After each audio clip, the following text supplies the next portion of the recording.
یہ جو دوبارہ سلسلہ شروع ہو گیا اتفاقوں کا اور دہشت گردی کا، خاص طور پہ جو آج کی جو خبر تھی، بہت افسوسناک خبر کہ پشاور کی مسجد کے اندر، اور وہ مسجد بھی دیکھیں جو مسجد نبوی کے ماڈل کے اوپر بنی ہوئی ہے، اس کے ان سائڈ آؤٹ سائڈ آپ دیکھیں نا، اس کو انہوں نے اس کے حساب سے ماڈل کرنے کی کوشش کیا ہے۔ تو اس میں ایز اے فرائیڈ ناؤ جو خبر لاسٹ سچویشن تھی، 32 لوگ بیچارے شہید ہوئے ہیں اس کے اندر، اور 147 جو ہیں وہ زخمی ہیں بری طرح سے۔ اور یہ کون لوگ ہیں جو مسجد میں آئے تھے نماز پڑھنے کے لیے؟ وہ مقامات جو ہماری امن کی جگہ ہیں۔ ایک ہوتا ہے خودکش حملہ ہو جانا کسی ایسی جگہ کے اوپر، جس طرح مثال کے طور پہ کوئی شاپنگ مال ہو، کوئی پارک ہو، بہت بڑا ظلم ہے، کوئی گنجائش نہیں اس کی، لیکن پھر بھی ایسی for the sake of argument آپ یہ کہیں کہ ہاں انہوں نے اصل میں ٹارگیٹ جو ہے نا وہ اس کو کرنے کی کوشش کی تھی، یا ٹارگیٹ کرنے کی کوشش کی تھی کہ کوئی ایسی پارٹی ہو رہی ہے جہاں پہ کوئی اللہ کی نافرمانی ہے، تو شاید اس کو ایسی ڈاؤٹ ڈالنے کے لیے، حالانکہ اس کے بھی کوئی گنجائش نہیں ہے۔ یہ تو 100% مسجد کی بات ہو رہی ہے، 100% مسجد کی بات ہو رہی ہے، جس کے بارے میں اللہ تعالیٰ کی آیت ہے سورہ نساء کی آیت نمبر 93، وَمَن يَقْتُلْ مُؤْمِنًا مُتَعَمِّدًا، جو کوئی بھی ایک مومن کو قتل کرے گا متعمدً، جان بوجھ کے، انٹینشنلی، ایسا نہیں ہے کہ کوئی حادثہ ہو گیا اور ٹارگیٹ اس کو کرنا تھا، غلطی سے یہ مارا گیا، جسے کہتے ہیں نا قتل خطا ٹائپ جو کیٹیگریز ہوتی ہیں، وہ نہیں، انٹینشنلی جان کے، چاہے وہ خودکش حملے کی شکل تھی یا چاہے وہ شکل ہو کوئی پلانٹڈ بام کی، جان بوجھ کے پلاننگ کا پارٹ تھا کہ اس وقت نمازی زیادہ ہوں گے، اس وقت حملہ کریں گے ہم لوگ۔ جو کوئی اس ارادے کے ساتھ حملہ کرتا ہے، قتل کرتا ہے ایک مومن کو، تو آگے آیت کے اندر کیا آتا ہے؟ فَجَزَاءُهُ جَهَنَّمَ خَالِدًا فِيهَا، تو اس کی جزا کیا ہے کہ وہ جہنم میں رہے گا، خالدین فیہا، کہ ہمیشہ کی جہنم میں وہ رہے گا۔ وَغَضِبَ اللَّهُ وَلَعْنَهُ، اللہ کا غضب ہے اس کے اوپر اور اللہ کی لعنت ہے ایسے شخص کے اوپر۔ لعنت کسے کہتے ہیں؟ لعنت کہتے ہیں اس بات کو کہ اللہ کی رحمت سے ہمیشہ کی دوری، یہ کبھی ہدایت نہ پائے۔ میرا آپ کا کہہ دینا کسی کو غصے میں آ کے یا ویسے، تو اس کی کیا ویلیو ہوگی؟ اللہ خود کہہ رہا ہے اس معاملے میں کہ اللہ کا غضب ہے ایسے لوگوں کے اوپر، وہ چاہے سمجھ کے پڑھ رہے ہوں کہ کرنے سے پہلے، اگر خودکش حملہ ہے کرنے سے پہلے سمجھ رہے ہوں جی اللہ اکبر بسم اللہ اللہ اکبر، جو مرضی کلمات پڑھتے رہے وہ، یا کلمہ پڑھ لیں پہلے، اس سے پہلے ریجیکٹڈ اس کیس کے اندر، جیسے اللہ تعالیٰ خود کہہ رہے ہیں یہاں پہ اللہ کا غضب ہے اس کے اوپر اور اللہ تعالیٰ کی طرف سے لعنت ہے ایسے شخص کے اوپر۔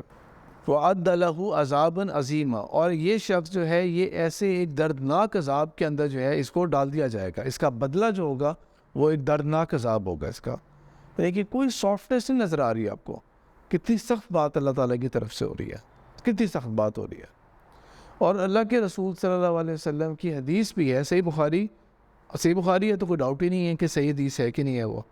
پھر اس کی کتاب الفتن کی حدیث نمبر 70 نمبر حدیث ہے۔ عبداللہ بن عمر رضی اللہ تعالیٰ سے روایت ہے کہ اللہ کے رسول صلی اللہ علیہ وسلم نے فرمایا، من حمل علینا سلاحا، جس کسی نے ہمارے خلاف، ہمارے اوپر اس نے ہتھیار اٹھائے، فلیس منا، اس کا ہم سے کوئی تعلق نہیں ہے۔ جس نے ہتھیار اٹھائے ہمارے خلاف، اس امت کے خلاف، مسلمانوں کے خلاف ہتھیار اٹھایا جس نے، جو مرضی ایکسکیوز دیتا رہے وہ، اس کا ہم سے کوئی تعلق نہیں ہے، اس کا ہم سے کوئی تعلق نہیں ہے، اللہ کے رسول صلی اللہ علیہ وسلم یہاں پہ فرما رہے ہیں۔ اسی حدیث سے 7 حدیثیں نیچے اگر ہم آتے ہیں، 77 نمبر حدیث، اس کے اندر اللہ کے رسول صلی اللہ علیہ وسلم فرمائے ہیں، لا ترجعوا بعدی کفارا یرزب بعضکم رکاب بعض، میرے بعد ہرگز تم لوگ کفر کی طرف نہ لوٹ جانا، یعنی کہ میری وصال کے بعد، میری دنیا سے جانے کے بعد تم لوگ کفر کے راستے پہ دوبارہ نہ لگ جانا۔ اب دیکھیں، امیجن کریں کفر کس شکل کا ہوتا تھا اس دور میں، لیکن اللہ کے رسول نے بت پرستی کا ذکر نہیں کیا، اللہ کے رسول نے یہاں پہ بدکاری کا ذکر نہیں کیا، یہاں پہ اللہ کے رسول نے لوٹ مار کے پیسے کا ذکر نہیں کیا، یہاں پہ قتل کی بات کی ہے کہ ایک دوسرے کی گردنیں نہ کاٹنا شروع ہو جانا بعد میں، میرے دنیا کے جانے کے بعد تم لوگ کفر کے راستے پہ دوبارہ نہ لوٹ جانا کہ ایک دوسرے کی گردنیں کاٹنا شروع ہو جاؤ تم لوگ۔ کس قدر واضح کیٹیگوریکل اللہ کے رسول صلی اللہ علیہ وسلم نے اس کو، اس طرح کی حرکت کو، کہ مسلمان ہی مسلمان سے لڑنے پہ آ جائے، جہاد کا نام لیتے رہیں، جو مرضی نام لیتے رہیں ہم لوگ۔ جس طرح مفتی تقی عثمانی، جن کے کیلیبر، جن کی للہیت اور جن کی خدمات اسلام کے لیے وہ پوری دنیا کوٹ کرتی ہے انہیں، انہوں نے ابھی چند دن پہلے ایک کانفرنس تھی جس کے اندر اپنے اوپینین کو اور اپنے فتوے کو ڈکلیئر کر کے دوبارہ رپیٹ کیا کہ پاکستان جو ہے وہ ایک مسلمان ملک ہے جس کا دستور اس کے مسلمان ہونے کی گواہی ہے، تو لہٰذا پاکستان کے خلاف کوئی مسلح بغاوت، کوئی کسی قسم کا سو کالڈ جہاد، وہ کہتے ہیں یہ حرام ہے اسلام کی نظر میں. کلیئر فتویٰ دے رہے ہیں، وہ ریپیٹ کر رہے ہیں.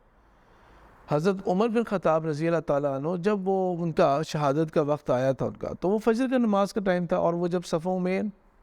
چل پھر کے صفیں ٹھیک کر رہے تھے تو اس وقت ان پہ وار ہوا تھا. اندھیرا ان پہ وار ہو گیا. جس نے وار کیا ابو لولو، اس نے اپنے آپ کو ڈھانپ کے رکھا ہوا تھا. اچانک ایک دم سے اس نے وار کیا جب حضرت عمر سامنے سے گزرے، تو ان کو تو نہیں سمجھ لگ سکی کس نے وار کیا. لیکن جب مسلمانوں نے ان کو سنبھالنے کی کوشش کی، his first question یا his only concern was مجھے مارا کس نے ہے، کس نے مجھے مارا ہے. ان کو فکر یہ تھی کہ کوئی مسلمان تو نہیں ہے جس نے مجھے مارا ہے. جب بتایا گیا کہ نہیں، ابو لولو فیروز جو تھا یہ وہ تھا، جب ان کو کلیئر ہو گیا کہ ہاں وہ تو مسلمان بن کے صف میں کھڑا ہوا تھا، وہ مسلمان نہیں تھا، وہ کلمہ گوئی نہیں تھا. انہوں نے اس بات پہ شکر ادا کیا کہ ورنہ میں اللہ کے آگے کیا جواب دیتا کہ میں پیچھے کیا امت چھوڑ کے آ گیا ہوں، مسلمانوں کا امیر المومنین، اور میں پیچھے کن لوگوں کو چھوڑ کے آ گیا ہوں جو مسلمان ہی مسلمان کو مار رہے. کیونکہ حضرت عمر کے دور تک یہ فتنہ نہیں شروع ہوا تھا ابھی تک. تو ان کی بھی دیکھیں کتنی ٹاپ کنسرن یہ بن گئی تھی ایک دم سے کہ مجھے مارا کس نے ہے. کہ یہ ایسا تو نہیں کہ میں مر کے اللہ کے پاس جب جاؤں گا تو اللہ تعالیٰ مجھ سے سوال پوچھ لیں. ان کے ذہن میں یہ حدیثیں تھیں اللہ کے رسول کی، ان کے ذہن میں وہ سورہ نساء کی آیت تھی. وہ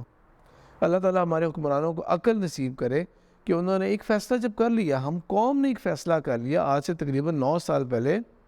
8-9 سال پہلے، کہ ہم لوگوں نے نیشنل ایکشن پلان ہوگا. ضرب عضب ایک بالکل ٹھیک فیصلہ تھا. یہ پھر پتہ نہیں کیا کس حماقت میں پڑ گئے کہ ہم ان کو ساتھ نیگوشیشنز کر کے ایک اور موقع دیتے ہیں. تو دیکھ لیا ہم نے موقع دینے کا کیا مطلب ہو سکتا تھا. یہاں پہ حکمرانوں کو اللہ تعالیٰ توفیق دے، کیونکہ 1 2 3 لوگوں کے غلط فیصلے ہوتے ہیں اور سفر پھر امت اور عوام اور ملک کر رہا ہوتا ہے. وہ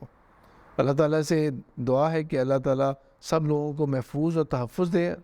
اور واپس ہم لوگ دوبارہ سے امن کے راستے کے اوپر دوبارہ سے ہم لوگ گامزن ہوں.